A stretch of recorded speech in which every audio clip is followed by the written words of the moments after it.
الحمد لله وكفى وسلام على عباده الذين اصطفى أما بعد فأعوذ بالله من الشيطان الرجيم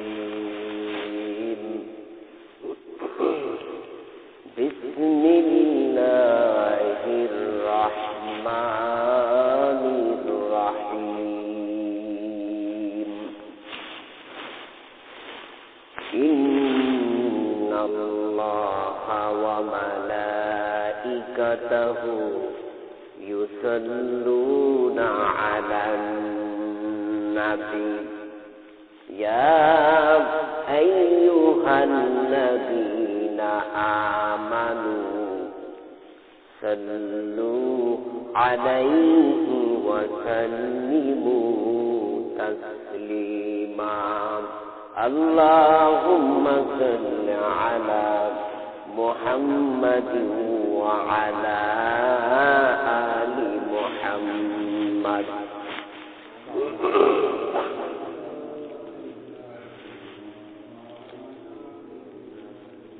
إنك حميد مجيد اللهم بارك على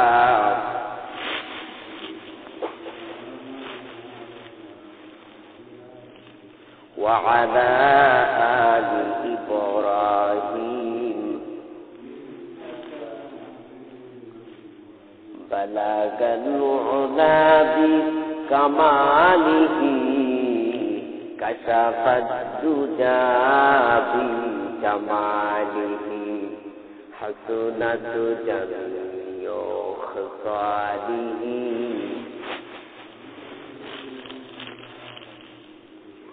জারি ছাড়াই দ্বিখণ্ডিত আসমানের পূর্ণ শোষিত জারি ছাড়াই দ্বিখণ্ডিত আসমানের পূর্ণ শোষিত আগমনে যার রুমের তার সাজক আসতে পড়িল খুশি বালাগাল ওলা বিকামালিহি كشف الدجى بجماله حسنت جميع خصاله যাদের ভয়ে নত হয়ে থাকত সকল বেঈমান যাদের ভয়ে নত হয়ে থাকত সকল বেঈমান সেই বীরেরা কইরে পুরা কোথায় গেল সেই ঈমান বালাগাল ওলা বিকামালিহি কাশাফাদ দুজা বিজামালিহি খিসালিহি আল্লাহ পাকের দরবারে শুকরিয়া আদায় করতেছি যে আল্লাহ সুবহানাহু ওয়া তাআলা এত শীতের ভিতর দিয়েও আল্লাহ পাক আমাদেরকে আল্লাহ পাকের হুকুম পুরা করার জন্য আল্লাহ পাকের ঘরে আমাদের এনেছেন। আল্লাহ পাকের দরবারে শুকর আদায় করে বলি আলহামদুলিল্লাহ। আল্লাহ সুবহানাহু ওয়া তাআলা আমাকে আপনাকে বড় আদর করে মহব্বত করে বিশ্বনবীর উম্মত বানাইছেন। বলেন না আলহামদুলিল্লাহ। আল্লাহর কাছে কোনোদিনও বলি নাই, কোনদিনও আল্লাহর কাছে চাই নাই, ফরিয়াদও করি নাই। আল্লাহ পাক না চাওয়ার পরেও, না বলার পরেও, না দরখাস্ত করার পরেও যে আল্লাহ পাক আমাকে আপনাকে আল্লাহর ঘরে, আল্লাহর ঘর পর্যন্ত আমাদের পৌঁছায় দিলেন, সেই মালিকের দরবারে শুকর আদায় করে বলি আলহামদুলিল্লাহ।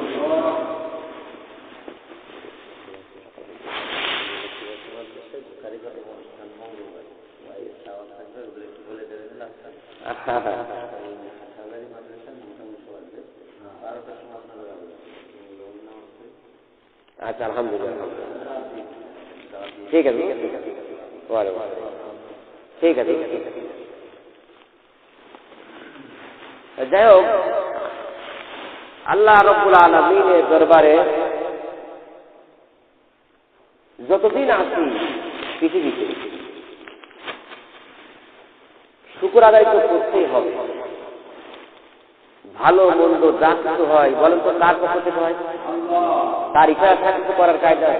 গাছের একটা পাতাও পড়ে তাও তার ইশারা, তিনার ইশারা তিনার হুকুম ছাড়া কিছুই হয় না, আর কোনোদিন হবেও। বলতেছি যে আমি করতেছি, কিন্তু না, মাখলুক কিছুই করতে পারে না কার হুকুম ছাড়া। আবার মাখলুক সব কিছু করতে পারে তার হুকুম ছাড়া, ঠিক না? কার হুকুম? আল্লাহ পাক। এই আল্লাহ পাকের হুকুম ছাড়া মাখলুক কারা? আমরা 18,000 মতান্তরের যত আছে সব আল্লাহ পাকের সৃষ্টি মাখলুক। মাখলুকের কিছু করার কোনো ক্ষমতা নাই। যদি আল্লাহ পাক করান তাহলে মাখলুক কিছু করলেও করতে পারে। করাবেন কেন? নবীরাও কিছু করতে পারেন না। যা কিছু তাদের থেকে হয়েছে এটা আল্লাহ পাক করায় দেখায়, ঠিক না? যাই হোক, বছরে আমরা 2টা ঈদ পাই। বলেন তো কয়টা? একটা আছে রমজান রোজার ঈদ, একটা আছে কুরবানির ঈদ। এই 2টা ঈদ অপেক্ষা শুক্রবারের দিন আল্লাহর কাছে প্রিয় দিন। কি বলবেন? আলহামদুলিল্লাহ বলবেন না? বছরে 2টা ঈদের চাইতেও আজকের দিনটা হচ্ছে আল্লাহ তাদের কাছে দামি দিন। তাহলে ঈদের চাইতে কি? ঈদের চাইতেও বড় লোক আছে? লোক না। ঈদের রাত তো আছে, বছর একবার 2বার আসে। ঈদের 2টা ঈদের চাইতেও বছরে জুমার দিনটা আল্লাহ পাক বলতেছেন দামি দিন। সুবহানাল্লাহ বলবেন না? কিয়ামত হবে এই দিন। সেদিন থাকবে কি দিন? শুক্রবার, জুমার। এই দিনেই আদম আলাইহিস সালামকে জান্নাতে ঢোকানো হয়েছিল। সেদিনে কি নাম ছিল? শুক্রবার। বের করা হয়েছিল শুক্রবার। যত ভালো কিছু আছে শুক্রবারের দিন। হাদিসে এটাও আছে যে শুক্রবারের দিনে বা রাতের যদি কেউ মারা যায় আল্লাহ পাক তার কি করে? কবর আযাব মাফ করে। সে আল্লাহ পাকের দরবারে সব সময় শুকর আদায় করতে হবে। সুস্থ রেখেছেন আলহামদুলিল্লাহ, অসুস্থ করেছেন আলহামদুলিল্লাহ। আল্লাহ পাক কোরআনের মধ্যে বলেন, লা ইন শাকারতুম লা আযীদান্নাকুম ওয়া লা ইন কাফারতুম ইন্না আযাবি লাশাদীদ। বান্দারে আমার শুকর আদায় করো, জবান দিয়ে কথা বলতে পারো, বলো আলহামদুলিল্লাহ। চোখ দিয়ে দেখতে পারো, আমার শুকর আদায় করে বলো আলহামদুলিল্লাহ। বান্দা হাত দিয়ে কাজ করতে পারো, চলতে পারো, ফিরতে পারো। বান্দা আমার শুকর আদায় করে যদি বলতে পারো আলহামদুলিল্লাহ, আমি আল্লাহ তোমাদের পরে রাজি আর খুশি হয়ে যাব। কে বলতেছে? আল্লাহ। বান্দারে মুসলমান যে কোনো কাজ করবে তার একটা নিয়ম, একটা তরিকা আছে না নাই? মুসলমান ঘুমাবে তারও একটা নিয়ম তরিকা আছে না নাই? আছে কি না? মুসলমান যখন ঘুমায়া যাবে উযু অবস্থায় তওবা ইস্তেগফার জিকির আজকার করতে করতে মুসলমান এই তরিকার ঘুমাবে। এরপরে মুসলমান যখন ঘুমায় যাবে একটা দোয়া পড়বে। এটা মুসলমানদের তরিকা, এটা আমার আল্লাহ পাক নিয়ম করে দিয়েছে। আমার রাসূল যেটা প্র্যাকটিক্যালে করে দেখায় দিয়ে গেছে। এই বান্দা বান্দি যখন তোমরা ঘুমাও, এ আমার নবী বলতেছেন, এ উম্মাত উম্মতি তোমরা যখন ঘুমাও একটা দোয়া পড়ো, আল্লাহুম্মা বিসমিকা আমুতু ওয়া আহইয়া। এটা আছে মুসলমানের তরিকা। বলেন কাদের তরিকা? মুসলমান এই তরিকায় ঘুমায়। বিধর্মী ঘুমাচ্ছে, আমিও ঘুমাচ্ছে। বিধর্মীর কোন তরিকা নিয়ম নাই, দোয়া নাই, আমারও নিয়ম নাই, দোয়া নাই। খালি পার্থক্য আছে। বলেন আছে? নাই। কিন্তু যদি এই দোয়া কালাম নিয়ম অনুপাতে যদি কোন মুসলমান ঘুমাইতে পারে, আল্লাহ পাক তার আমল নামাই লক্ষ লক্ষ কোটি কোটি নেকি লেখা দেবে। কোটি কোটি আমল নামাই তার নেকি উঠায় দিবে, যাতে করে পরকালে সে নাজাত পেয়ে আল্লাহ পাকের জান্নাতে ঢুকা যেতে পারে। মুসলমান যখন ঘুম থেকে উঠবে তখন মুসলমানদের বিশ্ব নবীর উম্মাতের তরিকা একটা আছে। যখন ঘুম থেকে উঠবে তখন দোয়া পড়বে, কারণ অর্ধ মৃত্যু থেকে সে জেগেছে। মৃত্যু মানে ঘুম মানে মৃত্যু, অর্ধ মৃত্যু। ঘুম মানে হচ্ছে মৃত্যু, সে মরে গেছে। অনেক সময় আমরা নামাজেও অনেক সময় উঠতে পারি। আজান দিচ্ছে মানুষ ডাকিছে, তারপর আমরা উঠতে পারি না, এরকম হয়েছে না? তার মানে ঘুম মানে অর্ধ মৃত্যু, সে মানে মৃত্যুর মতো সে ঘুমায়, অনুপযুক্তর মতো ঘুমায়।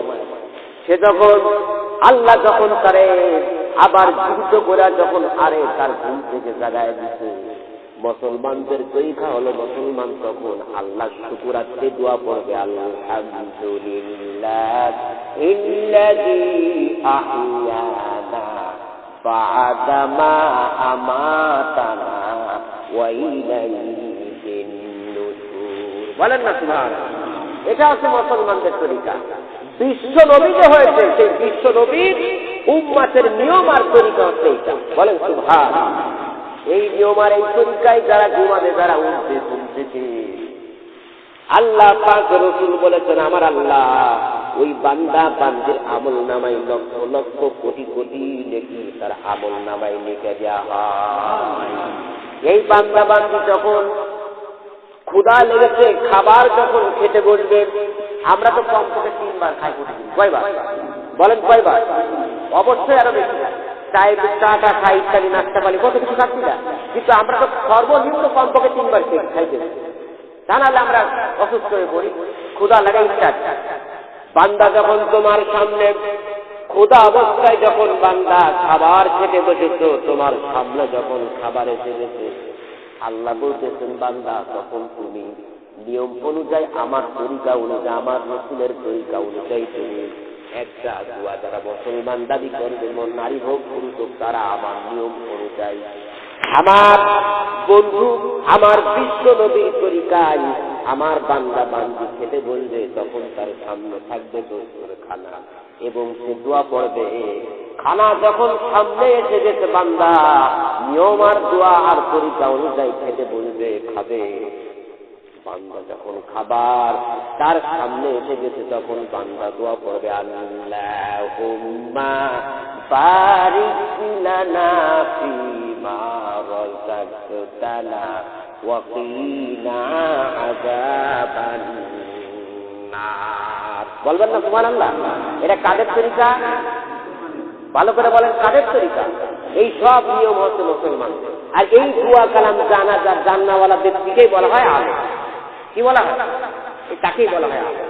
এটা হচ্ছে সব সময় আপনি বলেন যে যা বলতেছি এগুলো আমাদের সব সময় লাগে না লাগে না, আমরা ঘুমাই না। ঘুমাতে গেলে দোয়া লাগবে, তরিকা লাগবে। আর যখন আপনি খাবার খাবেন, তখন আমার এই নিয়ম কারণ দোয়া লাগবে না লাগবে না। এটা কিন্তু 6 মাস পরের কথা না, আগামী কালকের কথাও না, এখন থেকে লাগবে। কারণ নামাজ পড়ে যে আমরা খানা খাবো। কথা বলেন। আল্লাহ পাকের রাসূল বলতেছেন, বান্দা ও আল্লাহ পাকের বান্দা বান্দিরা, তাহলে কি করবা শোনো, যখন তুমি খাবার শুরু করেছো, একটু আগে সামনে আসছে, তখন একটা দোয়া, একটা নিয়ম, একটা তরিকা। এবার যখন বান্দা তুমি খানা খাওয়া শুরু করবা, কি ওই দূরত্বটা খাওয়া যায়, কেবল মাত্র সামনে আসছে কেবল একটা দোয়া, আর আমাকে দোয়া ছাড়াও তো খাচ্ছি, খাইয়ে কুপা নিয়ে যায় 2-3 প্লেট, ঠিক না? খাইয়ে কুপা নিয়ে যাচ্ছে, কেউ দোয়া খালা বুঝতে নাই। গরু ছাগলের মতো শুধু খায়, শুকুর আদায় করে। কথা বলেন। খাবার সুন্দর হয়েছে, ভালো বান্দা আলহামদুলিল্লাহ, আল্লাহ খুশি হয়ে যাবে। আল্লাহ পাক বলেন, বান্দারে খানাটা সুন্দর হয়েছে, তুমি জবান থেকে বলো লাকাল হামদু ওয়া লাকাস শুকুর। কাজ শুরু করতে এ বান্দা, যখন তুমি খাবার খাওয়া শুরু করবে, তখন আমার বিশ্ব নবীর তরিকা নিয়ম আর দোয়া আমি আল্লাহ পাক নিয়মটা পাতায় দিয়েছি। সেটা হচ্ছে যখন শুরু করবা বান্দা বলো বিসমিল্লাহি ওয়া আলা বারাকাতিল্লাহ। সুবহানাল্লাহ করে। কি সুন্দর নিয়ম আর তরিকা আল্লাহ পাক করে দিয়েছে। মুসলমান আমরা বুঝলাম, এই নিয়ম তরিকায় যারা খানা খাইবে, এই নিয়ম তরিকায় যারা খাবার খাইবে, তাদের তো অবশ্যই লক্ষ লক্ষ নেকি তার আমল নামায় জমা হবে। আর বরং কোন রোগ দিয়েছি আমার আল্লাহ পাক দিবে না। সুবহানাল্লাহ করবেন না? এই নিয়ম তরিকায় যদি আমরা কাজ করতে পারি, আপনি করেই দেখেন, যদিও দেয় মাঝে মধ্যে, এটা আপনাকে পরীক্ষা করতে হবে। আর পরীক্ষা ছাড়া বড় আম থেকে শুনতে হচ্ছে গেলে পরীক্ষা আছে না নাই? পরীক্ষা ছাড়া কোন জাতির সফল আর কামিয়াবি দরজা খুঁজে পাই না। এই পরীক্ষা আল্লাহ করবে। গরু মাইরা দিয়া পরীক্ষা, সংসারের মধ্যে পরিবারের মধ্যে রোগ লেগেই থাকবে, এটাও আল্লাহ পাকের পরীক্ষা। আল্লাহ বলে বান্দা ইন্নাল্লাহা মা'আস সাবিরিন, বিপদ আর পাবে, তুমি ধৈর্য ধারণ করো। তাহলে কি হবে? ডালি পাশে সমস্যা, কথা জানলেও দেখা লেখা নেই। আসলে তো খবর জানে কিনা বলেন, অন্তরের খবর কে জানে? প্রতিটা কথার গলি দেখছেন কায়দা। জমি যদি গলি পাত্র না থাকে কাগজপত্র, আপনি দাবি করতে পারবেন এই জমি আমার? আপনি তো দখল করে জোর, মানে কি বলা হয়, জোর করে জবরদস্তি করে আপনি 40 বছর সঞ্চয় করে খেতে পারেন। তারপরে আবার যা কাগজপাতি যার জমি কারে যাবে, খোলে পড়ে লাভ হয়েছে বলে 40 বছর খাই খাও জোর করে, কথা বলে। হ্যাঁ, এটা তো আল্লাহ দেয়া লাগে। আসল বিষয় হলো আল্লাহ পাক রব্বুল আলামিন বলেন বান্দারে তোমার মনের মধ্যে কি লুকোচুরি করো, কি গবেষণা করো, কি বলা বলি করো, পৃথিবীর কেউ জানে না, নবীরাও জানে না, ফেরেশতারাও জানে না। যদি আমি আল্লাহ জানাই, যদি আমি আল্লাহ জানাই, আমরাও জানতে পারি। যদি তিনি জানান, না জানান, যদি না জানাই, তাই আমরা জানার কোনো ক্ষমতা নাই। ফজর এখানে করছি, জোহর মক্কায় করছি, বাংলায় বহুত লোক আছে আলহামদুলিল্লাহ বলে। আরে তাদের গণিত চাইছে তাই ধ্যান পাইছে। তারা হচ্ছে আল্লাহ না, আল্লাহ না, আল্লাহ কয়জন? তারা আল্লাহওয়ালা না, তারা হচ্ছে আল্লাহ পাকের খাস ওলি। আল্লাহ ছাড়া জুদা না, এরা হচ্ছে আল্লাহ পাকের খাস ওলি। তারা এখান থেকে চোখ বন্ধ করবে, মক্কা শরীফে কি হচ্ছে তারা এখান থেকে বলতে পারে, পাওয়ার কে দেবে? আপনি করেন পারেন। তাহাজ্জুদের ওয়াক্ত নামাজ তারা ছাড়ে না। তারা এত পরিমাণে ইবাদত বন্দেগী আল্লাহ পাকের করে, তারা করতে করতে আল্লাহ পাকের নৈকট্য হাসিল করে ফেলায়। যখন তারা জবান দিয়ে কথা বলে, সেই জবানটা আর ওই বান্দার জবান থাকে না, সেই মুখটা আল্লাহ পাকের কুদরতি মুখ আল্লাহ বানায়া দেয়। যারা যখন হাত দিয়ে কোনো কাজ করে, এই হাত আর আব্দুল সলিমুদ্দিনের হাত থাকে না, এটা আল্লাহ পাকের হাত, কুলির হাত হয়ে যায়। কে বানায় যায়? আল্লাহ। কার মানে কি? আল্লাহর হাত তার মানে কি? আল্লাহর মুখ তার মানে কি? তার ওই মুখ আর হাত দিয়ে যা করে, আল্লাহর বিরুদ্ধে কোনো কাজ করে না, যা কিছু করে আল্লাহর ওয়ার্ডার অনুযায়ী। হাত দিয়ে কোরআন পড়তেছে, হাত দিয়ে কিতাব পড়তেছে, হাত দিয়ে মসজিদকে চুম্বন করতেছে, হাত দিয়ে মক্কা শরীফের গেলাপ করতেছে, হাত দিয়ে হুজুরের সাথে মুসাফা করতেছে, হাত দিয়ে মানুষের সাথে ভালো কাজ করতেছে, হাত দিয়ে মানুষের উপকার করতেছে। সুদের টাকা হাত দিয়ে ধরে না, ঘুষের টাকা হাত দিয়ে ধরে না, কাউকে হাত দিয়ে বিনা কারণে মারধর করে না, কাউকে কোনো ক্ষতি করে না। কি হাত দিয়ে করা যায় না? ইশারায় অনেক কিছু করে, এরকম বাকিটা সে করে। ইশারায় করতে পারেন, ক্ষমতা আছে। আল্লাহ পাক বলেন বান্দারে মুসলমানদের নিয়ম তরিকা আছে। মুসলমান যখন খাবার খেতে বসেছে, মুখের মধ্যে দিল, তখন মুসলমানেরা একটা দোয়া পড়েছে, বিসমিল্লাহি ওয়া আলা বারাকাতিল্লাহ। তরিকা কাদের? মুসলমান। কাদের তরিকা? মুসলমান। আমরা কি বুঝে বলে? আমরা কি মুসলমান। এই মুসলমান নামটাও কোন নবী রাখে নাই, স্বয়ং আমার আল্লাহ পাক রাখছে, তোমরা মুসলমান। এই মুসলমানদের তরিকার কথা বলতে, যেহেতু আমরা মুসলমান, কলমা পড়লেই কিন্তু মুসলমান হওয়া যায়। বুঝে বলেন যায়? এই হিন্দুরাও তো অনেক ভালো কলমা পড়তে পারে। আপনি বসে দেখেন, আমি বহুত সালে বলছি, দেখলেন অনেক সুন্দর করে তারা কালেমা পড়তে পারে, কোরআন শরীফ পড়তে পারে। তাই বলে তাদের ঈমান আছে? ঈমান নাই। কলেমার হাকিকত কি? 5টা বিধির পরে ইসলাম আছে। ওই যে ছোট ছোট পোলাপানদেরকে আমাদের মাদ্রাসায় আমরা শিখাই, 5টা বিধির মধ্যে প্রথমে আছে ঈমান। প্রথম কি? কালেমা লা ইলাহা ইল্লাল্লাহু মুহাম্মাদুর রাসূলুল্লাহ। এই ঈমানের পরে দ্বিতীয়টা হলো নামাজ। কি? দ্বিতীয়টা হলো নামাজ। এই 5টা বিধির পরে নামাজ, রোজা, হজ, যাকাত, এই 5টা বিধির পরে ইসলাম। প্রথমেই নিয়ে আসা হয়েছে কালেমা লা ইলাহা ইল্লাল্লাহ, ওই আল্লাহ ছাড়া কোনো মাবুদ নাই, তিনি ছাড়া কোনো আইনদাতা নাই, তিনি ছাড়া কোনো বিধানদাতা নাই, তিনি হচ্ছেন এক। আর মুহাম্মাদুর রাসূলুল্লাহ আল্লাহ পাকের প্রেরিত রাসূল এবং আল্লাহ পাকের বান্দা। সুবহানাল্লাহ বলেন। আমরা কি বলেন তো আল্লাহ বান্দা কি? আর নবীরাও কিন্তু বান্দা, নবীরাও কি আল্লাহ পাকের বান্দা এবং নবী, বলেন না সুবহানাল্লাহ। তাহলে আমরাও বান্দা, নবীরাও কি বান্দা, পার্টি হচ্ছে নবী। কিন্তু আমার আপনার মতো এটা মানুষ, প্রতিটা নবী সব কি বলেন তো মানুষ, কি মানুষ। তা নাহলে মানুষ না হলে মানুষের কথা বলছে কেমন? যদি গাড়িটা দিতাই বাই যাবে গেছে, নবীদের কথাও চলে গেছে।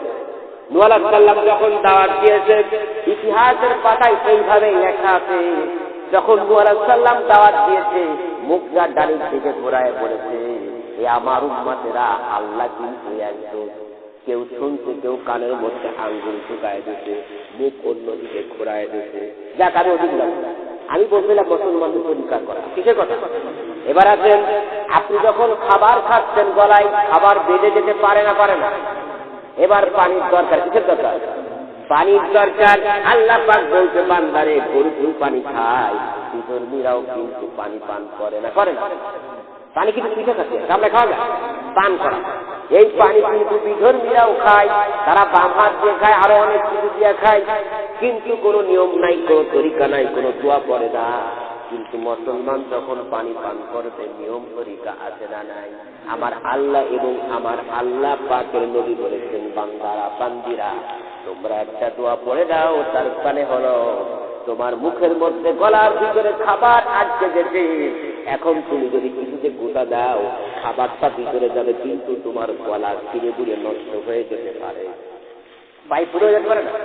আল্লাহ পাক বলেছে, বান্দা, গোটা মারার দরকার নাই, এবার তুমি পানি পান করো, কিন্তু নিয়ম আছে, তরিকা আছে, ধরে ধরে কিন্তু খাওয়া যায় না। খা না বলেন, খা রাস্তে ঢুকাচ্ছে, মানে ঘাটি উপাচ্ছে, আবার চাইবে না, প্লেটের সামনে খাট ঢুকাতে, খা না, তারপরে খা আবার না, মানে কি সবখানে খাওয়া যায়। আগে দেখা গেল বারো কায়দাটা করে কি বলা হয়, কুকুর একটা সুন্দর করে গুণা করে নিয়েছে, খাওয়া যাবে। যদিও আমরা আন্দাজে খাচ্ছি, আমরা জানি না খাবে নিয়ে আসছে আলাদা বিষয়, দেখতে দিতে একেবার মানে কায়দা আসতে ধরে নিয়ে আসছে, খাবো। মুসলমানদের তরিকা হলো, মুসলমান ওটাকে খাবেই না। এইবার গলায় যখন খাবার ঢুকেছে, মুসলমানদের এবার পানির দরকার। আমার আল্লাহ এবং আমার আল্লাহ পাকের নবী বলেছে, তরিকা হলো ওয়াসাকাহুম রাব্বুহুম শারাবান তাহুরা। বলেন আলহামদুলিল্লাহ। পানি পান করার সময় এটা দোয়া। এখন ডান হাতে তো খাবার লেগে আছে, গিলাস বাম হাতে, কোনাতে শুধু বাম হাত না, ডান হাতের একটু এই যে পিছন দিক থেকে ধরবে, সবাই জানে, একটু আমরা কাঁকড়া করতে, পিছন দিক থেকে যখন দিল, তখন তার বাম হাত দিয়ে ধরা পড়ে না, ডান হাতের ছোঁয়াকে এসে এটা বাম হাত দিয়ে ধরা হবে না, এটাকে ডান হাত স্পর্শ করেছে, এটাই ধরা হবে। এই তরিকা আমি যখন পানি পান করতেছি, এই নিয়ম আর এই তরিকা। আচ্ছা, যদি আমরা করতাম, এটা কিন্তু মুসলমানের তরিকা, কোন কাফের মুসলিম বিভিন্ন আমাদের মাথার পরে চলে কিন্তু কাজ করতে পারত না। আমরা আল্লাহকে ভুলে গেছি, রসুলের তরিকা ছেড়ে দিয়েছি। এই কারণে ইহুদি খ্রিস্টান আমাদের মাথার পরে বসে আছে, যা বলতেছে তাই চলছে। ইসলামী আইন আসছে না, আরো বহু টাকা আছে দরকার, কথা বল না কেন? আর মুসলমানদের একটা জিনিস মুসলমানদের কাছে দেওয়া আছে, সব থেকে পাওয়ারফুল, নাম কি বলেন? নাম কি? এই পাওয়ারফুল কিতাব, এটা বিধর্মীরাও বলে, এমন একটা পাওয়ারফুল কিতাব কোন ধর্মের দেওয়া হয়। আর ধর্ম কি আছে কয়টা? তারা তো বানানো কথা, তাদের জীবন ইতিহাস, তাদের জীবনী সমস্ত কথা, তাদের সমস্ত প্রশংসা ভিতরে ঢুকাইতে তাদের যে কিতাবগুলো আছে সব শেষ করে দেবে। কিন্তু আমাদের এমন একটা কিতাব আল্লাহ পাক দিয়েছেন, কোন নবীরা যদি ইচ্ছা করে একটা হরফ নাই, একটা নুক্তা, সেটা নুক্তাকার কাছে ফুটা, কলমের মাথায় একটা ফুটা দিলে কেমন, এরকম একটা ফুটা, এরকম একটা নুক্তা কেউ যদি তার ইচ্ছা অনুযায়ী ঢুকাইতে চাইতো, আমার আল্লাহ কোনদিনও ঢুকাইতে দেন নাই। দিত না, বহুত চেষ্টা করেছে, নবীরা চেষ্টা করেছে, কিন্তু ঢুকাতে পারছে, ঢুকাতে যেতে পারবে না, ধরে বলতে। এই কোরআনটা আমার ব্যক্তিগত কিতাব, শুধুমাত্র একটা কিতাবের আল্লাহ পাক গ্রান্টে নিজের হাতে নিলেন।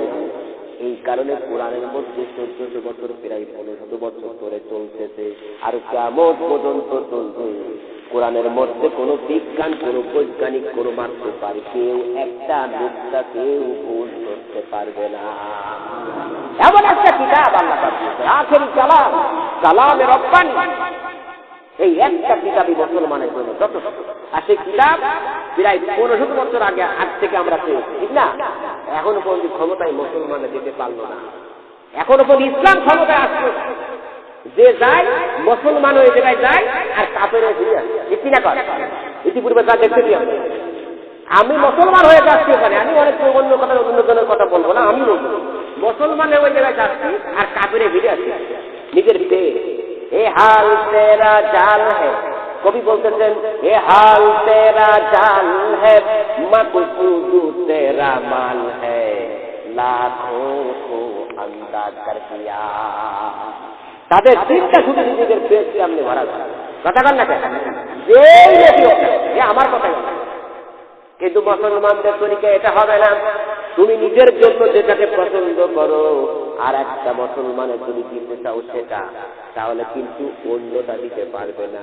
নিজের জন্য যেটা পছন্দ করো ওইটা মুসলমান আর এক ভাইয়ের জন্য তুমি সেটা পছন্দ করো। এটাই হচ্ছে মুসলমানদের নীতি। আর আমি একটা কাপড় করতেছি আর তোমাটা একটা দান করছি, এটা কি তরিকা? এটা কি মুসলমানের কাজ? না। আমি যে কাপড় করতেছি আমার যে কর্মচারী তাকেও এই কাপড়ই দিতে হবে, এটা হবে ইসলামের তরিকা। কয়টা বলবো? নবীজি আমার যাকে সৃষ্টি না করলে তামাম পৃথিবীটি কিছুই দেখতে পারতাম না, আমি নিজেও আসতে পারতাম না। কথা সত্যি তো, পৃথিবীতে কিছুই দেখতে পারতাম না। সেই বিশ্ব নবীর কলিজার টুকরা ফাতেমা রাদিয়াল্লাহু তাআলা আনহা, যার কাছে একদিন একটা ফকির আছে, এটির ফসওয়ায় একটা ফকির এসে বলছে, মা আমাকে একটা প্রশ্ন দাও, মানে কাপড় কি দাও? আচ্ছা বলেন তো, পুরাতনটা যদি দান করি আমার কি সব হবে না? বুঝে কর হবে কিনা? অবশ্যই হবে। কিন্তু তিনি একটা নতুন একটা কাপড় টেলার থেকে তিনি তৈরি করে নিয়ে আসছেন, এখনো পর্যন্ত পরেন নাই, একবারও তার শরীরে লাগাই নাই, ব্যবহার করেন নাই। কাপড়টা রাখার পরে আল্লাহ পাকের পরীক্ষা, একজন ফকির এসে বলতেছে, মা আমাকে একটা বস্ত্র দান করেন, একটা কাপড় দান করেন। কার কাছে বলতেছে? নবীজির সন্তান, পৃথিবীর শ্রেষ্ঠ মানুষ। বলেন তো কে? আমাদের নবী। সেই নবীর মেয়েকে বলতেছে। তিনি তখনই তার মনে পড়ে গেল, আমার বাবা বলেছে নিজের জন্য যেটা পছন্দ করো অন্যের জন্য সেটা পছন্দ করো। তিনি ধরেই নতুনটা তার কাছে কি, তার কাছে প্রিয় কোনটা? নতুনটা। উনি ফেরত করে যে ফকিরের নতুনটা দিয়ে দেবে। মান্না সুবহানাল্লাহ। এটাই মুসলমানের নীতি। যারাই সরকার বাহাদুরি, যারাই হবা, যে জায়গার দায়িত্ব যে পড়বে, নিজে কম খেয়ে পড়েছে দেয়। ওই যে সেদিন আগে একটা মাহফিল কিন্তু গোপাল যাওয়ার পরে ওই জায়গায় দেখি তিনি বলতেছে, ওইখানকার চেয়ারম্যান আমাদের দেওয়া এ রাখুন ওই জায়গা গেছি, যাই উনি পরিষদে বসলেন, আমরাও দেখি কি করে। উনি বলতেছে, হুজুর আমাকে নিয়েই বলতেছে, হুজুর 27 বছর ধরে আজকে আমি চেয়ারম্যান। কন্যা সুবহানাল্লাহ। কয় বছর? 27 বছর ধরে। আমি দাঁড়াইতেই চাই না, জনগণ আমার ছাড়ে। বলেন তো, বলে চুরি বেশি করেছে তাই জন্য। তা ঠিক আছে, সে লোকটা ভালো। কয় আমি ঘরে বলছি চাই, আমার ভোট দিয়ে তারা কয় যায় আপনি কেন কেন হচ্ছে এটা? কেন হবে? আজকে কোন সরকার বাহাদুর ইমাম সাহেবের জন্য 5 টাকা বরাদ্দ করতে পারে নাই। কথা কয় না কেন? মরজুল সাহেবের জন্য 2 টাকা বরাদ্দ হয় নাই। শুধু লেখতে আজিরা কাটা খালি লেখতে, শুধু আইসে গেছে আবার এটা শুনুন আসতেছে বলে আসছে। কবে আসছে আমার টাকা? ও টাকার আমরা চিন্তা করি না। আল্লাহ কি না খায় রাখছে? আল্লাহ পাক চালায় নেবে। শুকনাও যে অবস্থা, ভিজাও সেই অবস্থা। এটা কেন বলতেছি? কষ্টের কথা। মুসলমানদের নিয়ম তরিকা উল্টা চলতেছি আমরা। নিয়ম তরিকা একটা ছিল, তার উল্টা চলতেছে, এই শান্তি নাই। দেশে অশান্তি শুরু নয়, এদিকে মরে ওদিকে মরে, এদিকে অশান্তি ওদিকে অশান্তি। বলেন আমরা কি শান্তিতে আছি? সত্যি কথা নাই, চতুর্দিকে অশান্তি। কেন হবে? হে মুসলমান আল্লাহর গোলাম, আল্লাহ পাক রব্বুল আলামিন তাই বলেছে, বান্দারা আমার নিয়ম আমার রাসূলের আদর্শ অনুযায়ী যদি তোমরা চলতে পারো তাহলে শান্তি পাবে পরকালে। আল্লাহ পাক বলতেছে, আমি তাদের মুক্তি চিরস্থায়ী মুক্তির ব্যবস্থা আমি আল্লাহ আমার বান্দা বান্দির জন্য করে দিব। সুবহানাল্লাহ। আল্লাহ আমাদের প্রত্যেকের আমল করার তৌফিক দান করুন। বলে পৃথিবীতে সর্বশ্রেষ্ঠ ইবাদত ঈমানের পরে নামাজ। বলেন আমরা জানি না জানি না? নিজে পড়তে হবে, আমাদের ছেলে মেয়ে বিবি বাল বাচ্চা যারা আছে পাড়া প্রতিবাসী আগে কিন্তু নিজে পরিবার। এটা কি আমার কথা? কে বলেছে? নিজে জাহান্নামের আগুন থেকে বাঁচো, তোমার আহাল পরিবারের বাঁচাও, এরপরে পাড়া। যদি দাওয়াত না দিয়ে আমার জ্বালা আছে, এটা বলছেন এটা কিন্তু দাওয়াত। এটা কি দাওয়াত? কিচ্ছু চাই না, আপনার নামাজ পড়ে যেখানে আছেন ওখানে নামাজ। অসুস্থ আছেন আপনি, বসে দাঁড়াতে পারেন না, বসে শুয়ে শুয়ে কাজে যেভাবে হোক আল্লাহ পাকের বিধান অনুযায়ী যেন বাকি জীবন আমাদের কাটানোর তৌফিক দান করেন। আমি বলে যারা সুন্নাত করেন না তারা কমলা যুব চাইলে সুন্নাত করেন। দাঁড়ান, কথা বলেন।